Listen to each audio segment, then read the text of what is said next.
La primera cumbre de Ciudadanía Verde y el tercer Congreso Mundial de Ciudadanía Verde se llevarán a cabo desde el 21 de junio, esto en el marco de la conmemoración del Día Mundial del Ambiente, que se celebró el pasado 5 de junio. Vamos a hablar sobre estos eventos y sobre este tema con la doctora María Elena Febres, presidente de la Cumbre Internacional de Ciudadanía Verde, además profesora universitaria. Un placer recibirla. Muchas gracias, Natacha, por la invitación. Gracias a usted por acompañarnos. Vamos a comenzar explicando un poco por qué se unen el Congreso y por otra parte también todos los eventos que están alrededor de estas actividades que ha adelantado Funvive con respecto al Día Mundial del Ambiente. Cómo no, hace muchos años se realizó el primer Congreso Mundial de Ciudadanía Verde en el año 2015. Desde allí hasta el 2020 realizamos el segundo congreso. Es decir, hemos trabajado en un itinerario de muchísimos años en el tema ambiental, de la gestión ambiental, de propuestas e iniciativas y buenas prácticas que se han realizado en Venezuela y hemos ido construyendo todo un proceso para crear lo que hemos llamado la Red Global de Ciudadanía Verde. Eso le da marco importante a todo lo que está ocurriendo hoy. ¿Qué decidimos? Que íbamos hacia un tercer Congreso Mundial de Ciudadanía Verde, pero que el tema no es el Congreso como tal. Realmente el objetivo central es articular los diferentes programas, procesos que se dan en el tema de la gestión ambiental para el desarrollo y lograr que muchos actores de la sociedad civil, de organizaciones, de universidades como Funvive, que está al frente, pudiéramos llegar a realizar una cumbre internacional donde el centro de la actividad para dentro de 2 semanas es el tercer congreso. Natacha, ese ha sido el itinerario y una hoja de ruta muy rica en actividades educativas, sociales, en los campos de transición energética, de cambio climático, de diversas áreas que son también centrales en la discusión del tema ambiental, tanto en Venezuela como en la comunidad internacional. Profesora, ¿cuál es la diferencia y por qué se integran por un lado la cumbre y por otra parte el Congreso? Bueno, el objetivo ha sido, por una parte, lograr un mayor número de conjugar esfuerzos y articular esfuerzos de tantas organizaciones.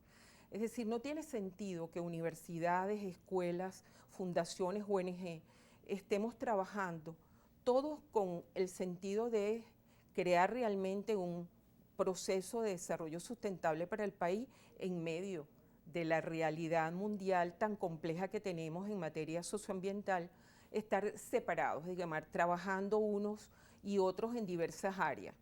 Entonces el objetivo fue crear este proceso, esta articulación para favorecer, favorecer los trabajos que hacemos, aprovechar los talentos, los recursos de las diferentes instituciones, mejorar las capacidades instaladas también y por supuesto tener un mayor impacto en Venezuela, un mayor impacto en la sociedad y en las organizaciones que toman decisiones en materia ambiental. Ahí están ONG, universidades que han sido además pioneras en la formación en Venezuela de muchos profesionales en materia ambiental, de gestión, de contaminación, etcétera. Y ese ha sido realmente, por eso hemos articulado, para no tener tantos eventos que a veces se quedan aislados.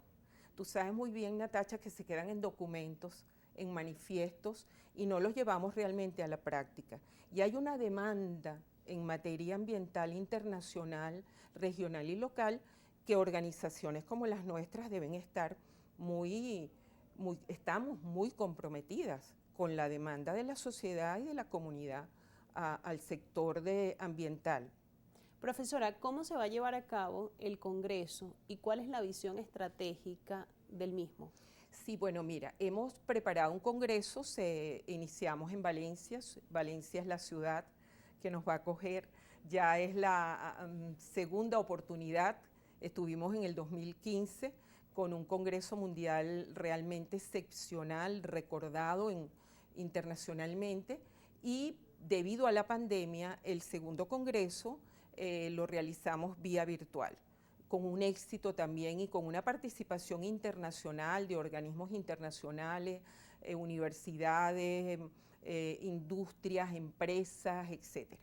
En este momento el proceso lo hemos dirigido estratégicamente para que los centros temáticos, los bloques temáticos del Congreso sean asumidos por diferentes especialistas, pero también de diferentes organizaciones, que todos tenemos responsabilidad, no solamente el sector educativo, no solamente el sector gubernamental, es el sector local, es la empresa, es muchas organizaciones que trabajan en sectores sociales que tienen que ver con la gestión ambiental para el desarrollo. Entonces hemos articulado, nos hemos permitido además con un gran esfuerzo, porque sabes que hoy en Venezuela un trabajo de este tipo requiere un esfuerzo personal, profesional, científico, de recursos de todo tipo, pero este esfuerzo nos ha permitido llegar y tener un alcance mucho mayor que si no hubiéramos trabajado de esta manera, que al final yo creo que nos ha dado mucho más trabajo. Hemos tenido que articular, promover, fortalecer muchísimos espacios de la sociedad civil y de organizaciones, pero también entendemos que el resultado es importante. Y quería decirte algo, Natacha. Para nosotros lo importante no es la cumbre, no es el Congreso. El Congreso es una parte de la hoja de ruta. Tenemos trabajando desde el 2015 y con un gran esfuerzo y desarrollo desde hace 3 años en un itinerario, en una hoja de ruta, para también integrar y permitir que tantos actores de la sociedad civil, de la universidad, de las organizaciones no gubernamentales, de fundaciones como FUNVIVE, de nuestros aliados, tengan la oportunidad de poner en práctica, de fortalecer sus trabajos, de mejorar esas capacidades instaladas y de dar respuesta en materia ambiental.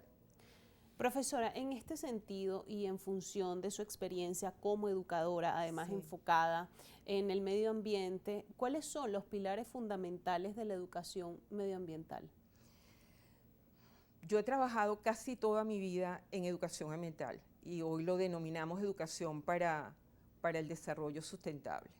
Llevamos más de 40 años y sobre todo los países del mundo, pero América Latina desde los años 80, 90 hizo un gran esfuerzo y yo te diría que los pilares fundamentales han sido incorporar la formación ambiental en los diferentes niveles y modalidades del sistema educativo, porque el tema no es que sea una materia más, porque cuando se aprende como una materia más o un área separada, no entendemos la población, la comunidad internacional, personas como tú y como yo, no entendemos que el tema ambiental es transversal, que tiene que ver con una gran mayoría de acciones y decisiones que toman los gobiernos, que toman los poderes locales, que toman las organizaciones internacionales. Entonces ese es uno de los pilares fundamentales. El otro es llegar a la población que no está en el sector educativo, que es la mayoría. Trabajar con los empresarios, trabajar con los poderes locales, trabajar con los medios de comunicación, trabajar con todos aquellos que tienen que ver con la formación, con la comunicación, con la información. Entonces, digamos que el trabajo con el mayor número de la población de la sociedad civil ha sido uno de los retos, de los pilares fundamentales.